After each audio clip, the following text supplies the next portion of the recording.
Hey, welcome to the 167. This week we're talking about Christmas, leg lamps, and all other things very classy and Christmassy. Welcome to the 167.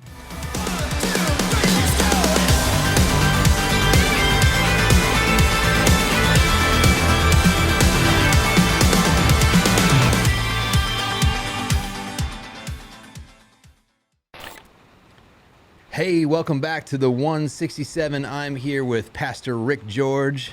Good morning. Sweater weather, Rick George. It is sweater weather. And the smooth, silky white noise sounds of Jake Reeves. This is what you've been waiting for. It's time. It's 9 o'clock on the hour, and these are night crossings. If you ever listened to- It reminds me of that SNL skit with the two ladies that are Oh, always yeah. like, it's like, hey, welcome Yeah. back to KRP. No, if you can hear the rain is pouring down, it's not static on your radio. But hey, it is not leaking over our heads. So That's just progress. Close your eyes. Begin counting. yeah, 100. 99. Today on the 167, we're just 98. going to take a nap. We're gonna lull you to sleep. How many people listen in the car? This is a terrible decision. Hey, it's just like normal, isn't it? We lull We're gonna lull you to sleep. Oh, What's different? dang. Nothing. Nothing's different. So this week we were continuing to talk about the light, and we were talking about the classic Christmas story, right? The classic Christmas story. I of remember that Mickey episode. of the woman caught in. I mean, like where they take Yes. Daisy Duck and they throw her in front of Mickey, and they're like, "What should we do with this duck?" There's a mouse house that's gonna come for us with all legal. Tonight you will be visited by three spirits.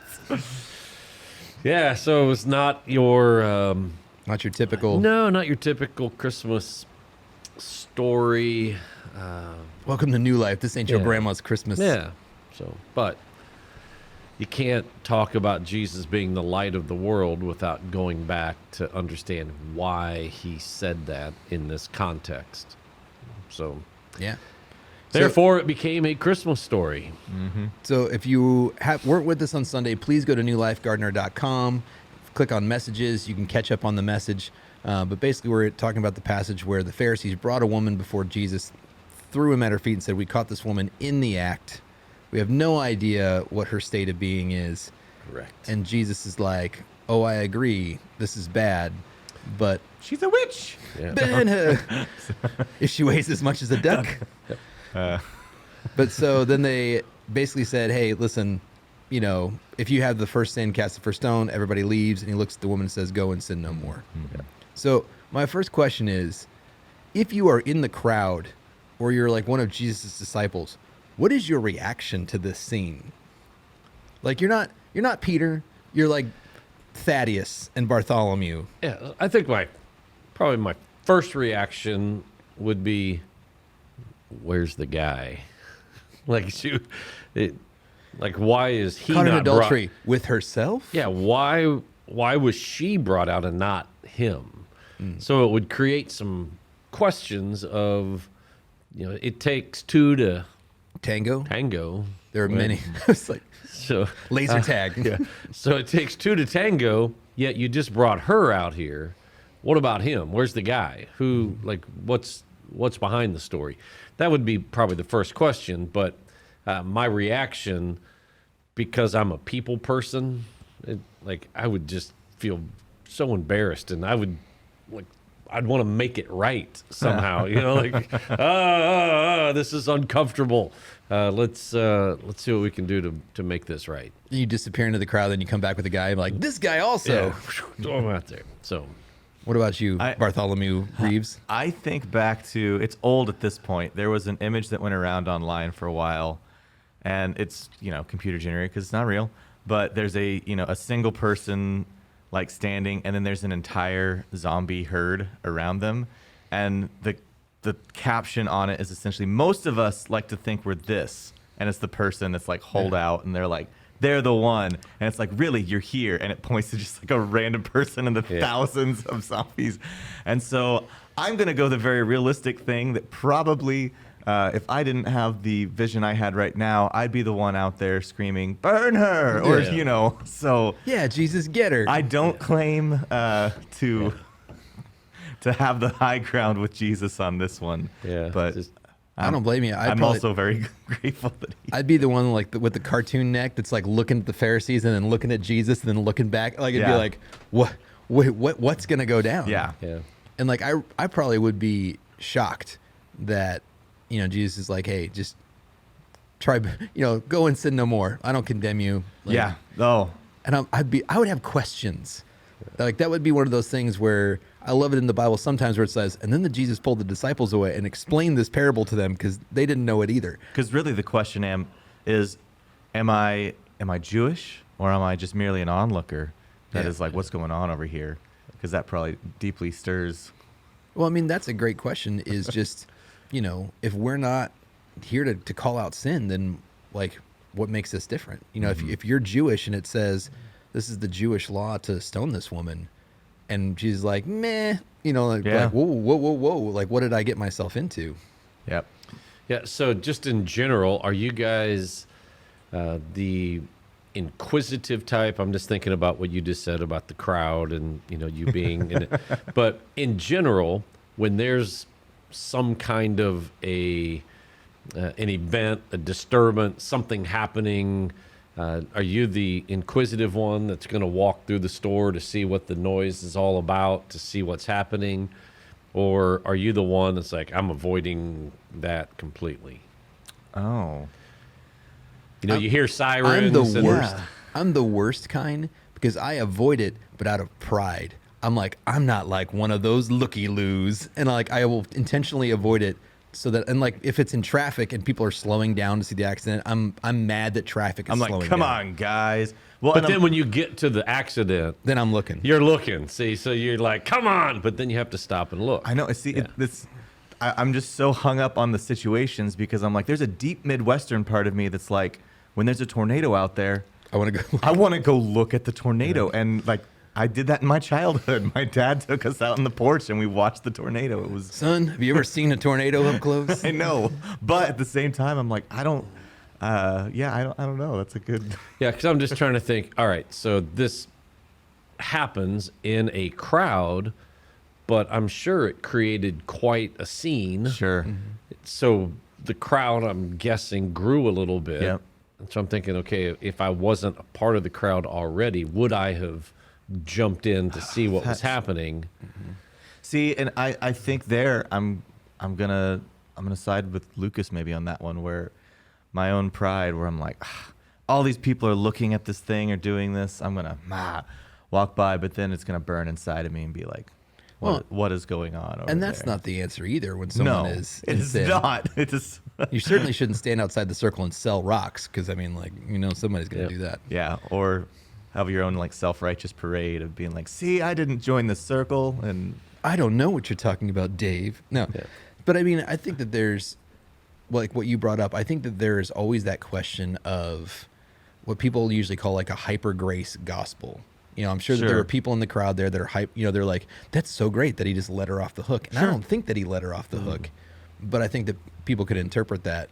And I think there are other people there that could be like, well, see, he still condemned her because he said, go and sin no more. So he said that what she was doing was sin. And if you tell someone that that's sin, that's condemnation. And I'm like, I don't think that that's right either. sure, yeah, So he Yeah, he addresses the situation, which, we have this tension in our current culture of, can you say something is sin? Can you say this is wrong and this is right? And the answer is yes, we can, but it comes at a price. yeah. yeah. Like when you step out and say this is sin, you're gonna hear it. Ask the Yeah. master cake shop guy who's been in front of the Supreme Court like 3 times. Yeah. He just Perpetually has a sued. parking spot. The Supreme Yeah. Court. And so, but Jesus, like he steps out in the middle of this tension and puts himself in this place to say to the Pharisees, you're right. Like I can't argue. Like she's guilty. But that's really not the issue here. It's part of the issue, but not the whole issue. To her, he says, I love you. I don't condemn you. but that's not all that. Like this there- doesn't define. Yeah, so there's whole story. more. So yeah, it is it's a delicate place to be. Absolutely. Well, I see this with my kids, usually my older two kids, where they'll come to me and be like, so and so, my sister hit me. And I'm like, and they'll bring, you need to apologize to your sister. You need to make this right. And they're like, aren't you going to punish her? And I'm like, if it was flipped, would you want me to punish? It's like, would you want me to extend you grace? Well, yeah. But you have a problem if I extend it to somebody else. Yeah. And it's like, you should be the one. Of course there should be an apology. You should make it like we have that kind of thing that we try to do in our family when everybody's in their good mood, where it's like, hey, you need to apologize. You say, I'm sorry. And then the other person has to say, I forgive you. And then you have to say, how can I help? Like, how can I make this right to you? If I broke your Lego set, I'll put it back together. That got way better than I thought. I thought you were like, I broke your leg, and I'm like, I'll set the bone that is myself. that is a hefty thing. But yeah, Lego. That's But Yeah. So, But being part of the crowd, I'm sure they were all very intrigued. If they were sitting, listening, they were learning. It wasn't just random people. These are people who were, inquiring. They probably people who knew the law, and it was like, oh my goodness, like here, look at this. well, they probably expected that they had it figured out how it was going to go. Yep. They brought her to this guy who says he is, the teacher, like he's the rabbi. We're going to see justice. We're going to see Yeah. how that, and it's like, oh, nope, that's not what happened at all. Yeah. Well, and it's another opportunity in that sense too, or they weren't allowed to kill people, and so it's like if they would have done that, they would have got in trouble with the Romans. It would have been a whole hoopla. But because of where I am in my kind of headspace right now, looking into 2023 and just kind of praying about what that looks like for me and for us as a church, and kind of settling on this word. Do you do a word for the year? I have. It's not. Is that something I don't that's always do it, but I do. Yeah. I have so- a word that I try and spell correctly for the year. Yeah. So That is. I- those who know. yeah. So I'm a little bit like you. I don't do it every year. It's not like something I'm diligent, like Yeah. passionate about, but I have done it, off and on, and for whatever reason, that's been swirling in my head. And I know part of the reason it's because I'm looking out into the future and some things that I'm planning for. But all that to say, my word, perhaps even the word of the year for New Life, is the word wisdom. And it's yeah. partly based on a sermon series that we're going to be doing, in 8 weeks or something. But wisdom. So I've been doing a lot of research on wisdom, and that's what we gain from Jesus in this moment. It's not the decision. It's not how he or what he decided. It's how he did that. There was wisdom in the approach, because the text says they were trying to trap him. Right. Yep. Our culture, the world we live in, is trying to trap us. They're changing things and putting us in positions to then say, see, I knew you were judgmental. See, I knew that the Bible wasn't really true. I knew, and we're faced with all these traps set before us, and we need to walk in wisdom. Jesus was demonstrating wisdom in this moment because he addressed her guilt and then demonstrated his love at the same time. Well, I think that's so true. Where you're saying, like, I think that is the trap. A lot of times, it's if you show compassion, well, now you're a hypocrite and you compromised your integrity. But if you don't show compassion, then you're judgmental and you're cruel. And I love what Jesus does here, which is, I think somebody, I can't remember who said this, so I'm stealing this from somebody. You can go Google it. But what they said was, if you are in an argument and someone sets a trap like that, what you should do is deny the premise. So if somebody said, like, well, here's this, like, that's essentially what Jesus does. They're like, well, you either have to stone her or you don't believe in the law. And Jesus is like, I deny that premise. I believe in the law. And yet, because we all are in violation of the law, you're going to like it that I show grace. And it's Yeah. so when people do that in, general, where it's like, they're like, well, if you're a Christian, you can't be a Democrat, or if you're a Christian, you can't be a Republican. And it's like, no, I am a Christ follower, period. And it's like, and voting is something it's like deny the premise of the argument and figure out like what is wisdom, what is the actual scriptural truth, and go with that rather than give into that premise. I Yeah. love that Jesus does that. Yep. So as I look at that context of him being the light of the world, and then backtracking into this situation, then I'm looking at, wow, there is so much wisdom that's being displayed here in how he can address this situation in a redeeming way without being Yeah. a compromising way. Yep. Well, and so let's shift perspectives here for a second. Let's say you're not in the crowd. Let's say you're the woman. So you get dragged before Jesus and your sin is exposed. And then he looks at you and is like, what you did is absolutely wrong. Stop it. But we're not going to kill you today. Like, I'm going to save your life. What is your reaction to that? Like, where do you go next? Yeah. I have been, I guess, fortunate in life. This is going to sound terrible. But I've been fortunate in life that most of my sin has not been exposed in the moment. I mean, there have been times, where I've been, but most of it I have not, been like right in the moment, like caught and, and so I'm, like I said, it sounds terrible, but I'm thankful for Yeah, that. yeah. I'm looking back in my life, I'm like, man, I'm glad that somebody didn't walk in the middle of that conversation or in this or that, or, and to put myself in a position of in any one of those scenarios of my personal life where somebody could have said, oh, here, I've been videotaping you. We're going to show this video, in front of the church on, like, I can't imagine the guilt, Sure. the shame, the embarrassment of that. And so for this woman to then take that feeling of, it's got to be the darkest day of her life. Yeah.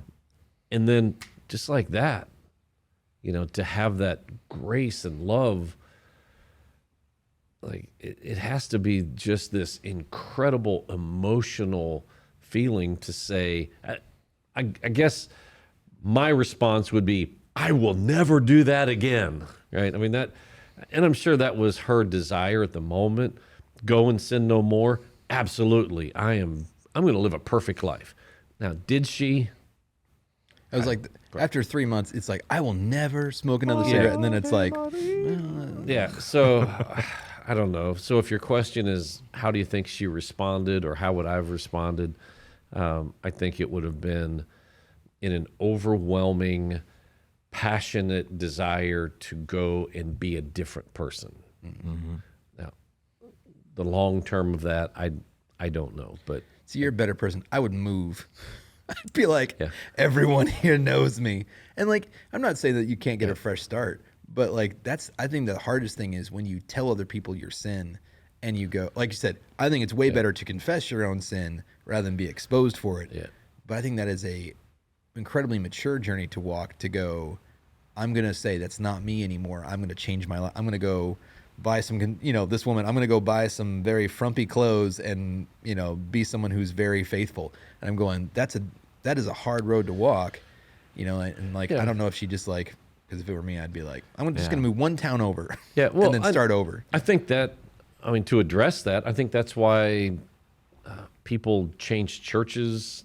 So they get involved, and then people get to know them, and like, oh, crap, I didn't want that to ever come out. And now Yeah. people know that about me, and They work so- through their stuff. yeah. So I'm just going to go to another church where they don't know that about me. Yeah. And I get to go, once upon a time, I struggled in this area of my life. Yeah, perhaps people actually move out of cities, like they move to a whole nother place because of that. But I think it's probably more typical to go to a different church. Change their little local community and everything. Well, I have had an occasion like this. I went to a Christian college, and I engaged in some things that were not agreeable with the Christian college, and should have got me fully just kicked out of the Christian college my freshman year. Tell us more. Yeah. so we so- can pray for you. I know. Nah. So the thing is, I did that, was found out, and and it was a mess, and they ended up they ended up that they only had me go home for 3 days, and then I came back. A lot of that was grace. Now, granted, later in life, I actually worked for that college, and I'm now on board of alum. I love the college, but I realized too that they were not going to let me go because my parents paid their bills on time. Right. And in a small Christian college, they are not going to release someone who pays That's their tuition. bills. Yes. So you are on such a razor thin edge. However, I did not know that. That didn't impact me one bit as far as why they. But what I can say is when you come back and they're like, it's fine, we're moving forward. It is wildly disorienting. You don't know. You know you can't, and you can't go down that path again. And you've been called to like, hey, we're not doing that. That's not. But all of a sudden you're like, okay. And so I remember it was probably 3 or 4 months of like, man, apparently today's about zombies. Zombie Jake, where I'm just like, I don't know who I am or how to engage. And then it was like, had an event with the Holy Spirit and kind of just rearranged everything. And yeah, so disorienting. That's what I would definitely say that she probably was experiencing. I feel like this is a good time to plug that our first series of the new year is going to be on restarting. Yeah. So it's going to be, or reset. Reset. Yeah. Reset. Yeah. How to reset. Have you tried turning it on and off again? Yeah. Dang it. But, so as we're looking at this though, like what you have talked about is, like Jesus is not, we talked about the Old Testament law. We said this. So I just wrote this question when you were preaching. It was, how are we to use the law now? Because you were really specific. You said that law was meant to describe our sin so that we could have a good idea of what we owe and that we can't repay it, essentially. So we have grace now. How are we to use those descriptions? Well, I think the Apostle Paul said we should sin more. Oh yeah, I remember that. In that, Yeah, so something- grace increases. Yes, so that we can experience more grace. Yeah. It's like spamming the button. just like- Paul was super passionate about so people. so the writer of most of the New Testament. He didn't say. Insert sarcasm Yeah. here. So no, what did he say? Because of this grace, then I should recognize the grace and enjoy the grace, but not sin more so I can have. That wasn't the answer. So the answer, like to this woman, isn't, oh, this love and grace felt so good, I'm going to go do more bad things so I can experience more of that love. It's like, no, the law is there so we understand I am in desperate need of a Savior. Like, I am a broken person. And when people say, I'm generally a good person, it's like, probably not. Like, you try to do some good things, Yeah. but we're all broken, sinful people. And so the law is just there to say, hey, don't forget, kind of look back. You might have kept this one and this one, but look at all that you're falling short. And it should point us not just towards our need for a Savior, but for our desperate desire to have grace poured upon us. When you and I were both at Freedom last Tuesday, and you gave a fire message, by the way. Like, everybody was like, what's going on? What happened? I know, everybody was like, Pastor Rick, man, I was like, I know, it was awesome. And then I had to follow that, which was awful. You did good. But so you were preaching that, and then back at our discussion table, one of the guys there had said, how much that impacted him. And he said, I just can't stop myself sometimes. I just want to redeem myself.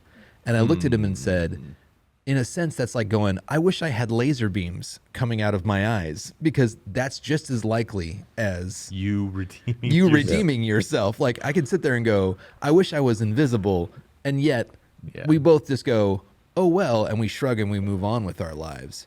But what really happens is like what you said in your message is that the light shines into you and then it grows something. You talked about, of course, grow lights and things like that. So as we're wrapping up, we got like 5 minutes left. What is something for you guys that when the light shines in your life that you feel like there's something, this area of your life grows? When you're letting Jesus into your life, this thing in your life has grown in that area. So let me kind of give a little bit of back story or context to what I'm about to say. But I want to say something that sounds smart, so I'll use Dietrich Bonhoeffer. Ooh. Oh, yeah. So that makes me feel wow, look at that. Bonhoeffer. And I'll say I think it was Bonhoeffer that talked about cheap grace, that the cost of discipleship or this costly process of living life out. That's the proper response to grace. Grace is not free. Love being poured out upon us is not this cheap thing, this inexpensive thing, or a free thing that we get. It is costly. And so when I look at grace, I'm always challenged to look back at the cost that was paid for that grace, and then what my response should be because of grace. And so my desire when I look at the grace that was poured out to me, it kind of drives me towards loving God more, trying to understand him more so I can reflect him more accurately. Because I would tend to be more judgmental, right? I would tend to be more, this is what the law says, and you broke the law. It's like, quit breaking the law. I fought the You law broke and the the law law and won. the law. Yeah. There are consequences. You're just suffering the consequences. And but I want to reflect Jesus more. So what does that look like? Is it a total abandonment of the law and it's all about grace? No, it's about the wisdom that comes from understanding both of them and reflecting him accurately. Yeah. What about you, Pastor Jake? Yeah, I would say that for me, I guess I'll just highlight one because Pastor Rick nailed it as far as being aware of the cost. Like for me, since I'm equally judgmental and self-righteous. You name all the things. This is a terrible podcast. I know, right? Don't save this and bring it up. No, that's fine. We've all been saved. And I would say compassion, like in a sense of where the number of times people bring their junk in and they're like, there's, you don't want to be around me. This disqualifies me from, anything. And I'm just like, meh. Yeah. Like, not because I don't care about it, in the same way of go and sin no more.